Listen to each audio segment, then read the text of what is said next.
kalian semua. Selamat berjumpa kembali dengan Ibu.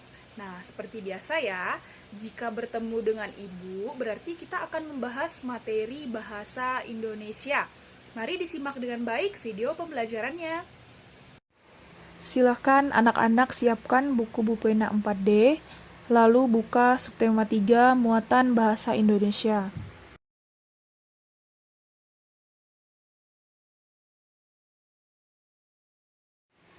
Materi yang akan kita pelajari kali ini adalah menjelaskan langkah-langkah wawancara dan penerapannya. Anak-anak bisa lihat di Bupena halaman 143. Tahapan melakukan wawancara terdiri dari 3, yaitu sebelum wawancara, saat wawancara, dan setelah wawancara. Yang pertama adalah sebelum wawancara, terdiri dari menentukan narasumber. Sebelum menentukan narasumber, kita harus menentukan topik wawancara terlebih dahulu, baru kemudian kita dapat menentukan narasumber yang sesuai dengan topik wawancara kita.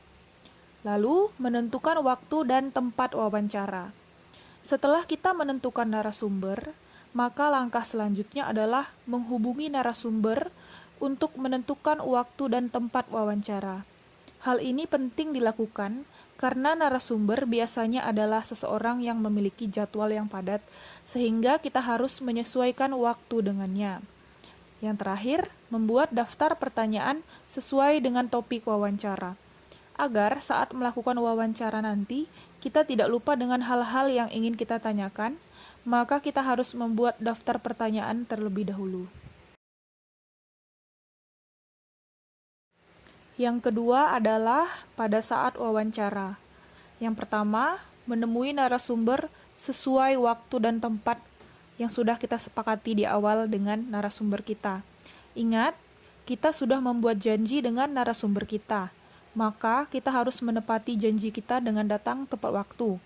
Kemudian, mengajukan pertanyaan kepada narasumber berpatokan pada daftar pertanyaan yang telah kita buat sebelumnya. Yang ketiga, mencatat jawaban dari setiap pertanyaan yang diajukan. Ini bertujuan agar kita tidak lupa dengan jawaban yang diberikan oleh narasumber.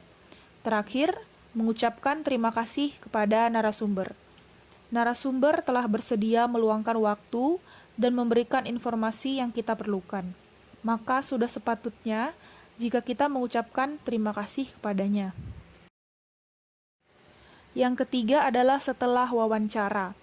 Merangkum semua jawaban dari narasumber. Catatan yang kita buat saat melakukan wawancara dapat kita rangkum agar lebih rapi. Membuat kesimpulan wawancara. Kesimpulan dapat kita ambil dari rangkuman jawaban narasumber yang penting. Dan yang terakhir adalah membuat laporan wawancara. Ini sudah kita pelajari di video sebelumnya. Berikut tugas yang harus kalian kerjakan. Tugas ini akan dinilai dan menjadi nilai keterampilan muatan bahasa Indonesia dan IPA. Nilai keterampilan bahasa Indonesia akan diambil dari proses wawancaranya.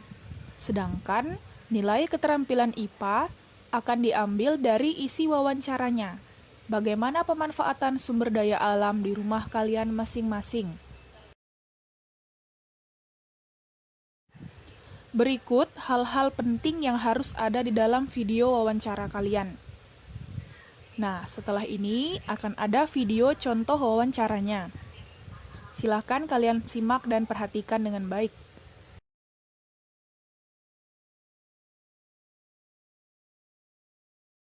Assalamualaikum warahmatullahi wabarakatuh. Waalaikumsalam warahmatullahi wabarakatuh. Perkenalkan, nama saya Seo, saya kelas 4 dari Tunas Harapan Cijerah dengan narasumber Teh Astri. Ya. Kenapa Seo? Teh, saya ingin nanya tentang sumber daya alam. Ini apa? Apa sih yang dimaksud dengan sumber daya alam? Jadi segala sesuatu, hal apa aja yang ada di alam yang bisa dimanfaatkan oleh manusia yang berasal dari bumi, dari alam. Gitu sih. Teh, kalau sumber daya alam bisa habis gak Teh? Ada yang bisa, ada yang enggak. Contoh yang tidak bisa apa Teh? Kalau yang nggak bisa itu kayak batu bara, minyak bumi, itu kan dua-duanya dari fosil. Kalau batu bara tuh dari fosil tumbuhan, minyak bumi dari fosil eh, apa tulang-tulang hewan ya. Terus sama gas alam, logam mulia kayak emas, perak, yang ditambang, yang dikeruk, itu nggak bisa lagi diperbaharui sih setahu teteh. Kalau yang dapat diperbarui apa Teh? Yang bisa diperbaharui itu kayak udara kan dari tumbuhan, jadi ngeluarin oksigen lagi, ya gitu aja berputar, pagi-paginya ngeluarin oksigen, malamnya ngeluarin karbon dioksida, jadi gitu ya mbak, iya gitu. Terus apa lagi ya, air pasti bisa, dari laut juga kan bisa disuling air asinnya jadi air tawar. Terus matahari kan bisa dijadiin sebagai energi listrik juga kan, dari solar panel surya maksudnya. Jadi ngasilin lampu gitu, kayak dari batu bara juga. Terus udah sih, itu sih contohnya. Yuk, mau nanya apa lagi?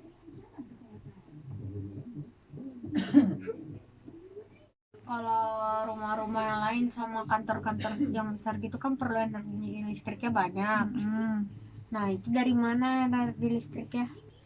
Energi listriknya banyak yo dihasilinnya, kayak PLTA, pembangkit listrik tenaga air. Jadi dari kayak sungai gitu, jadi bisa ngasih listrik gitu yo. PLTA, PLTU, pembangkit listrik tenaga uap. Uapnya dari mana? Dari hasil pembakaran batu bara. Terus dari kincir angin juga bisa, karena dari angin kan ada baling-balingnya muter tuh.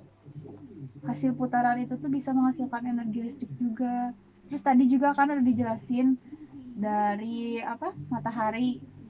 Dijelasin. Oh Ya, tadi sebelumnya.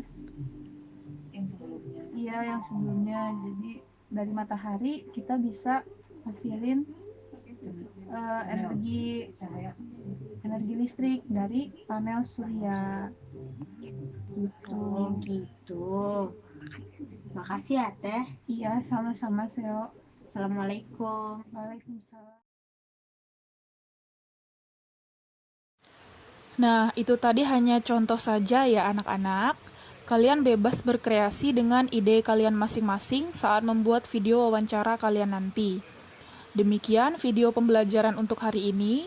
Semoga bermanfaat. Terima kasih sudah menyimak dengan baik. Sampai jumpa lagi saat pandemi sudah berakhir. Tetap jaga kesehatan anak-anak.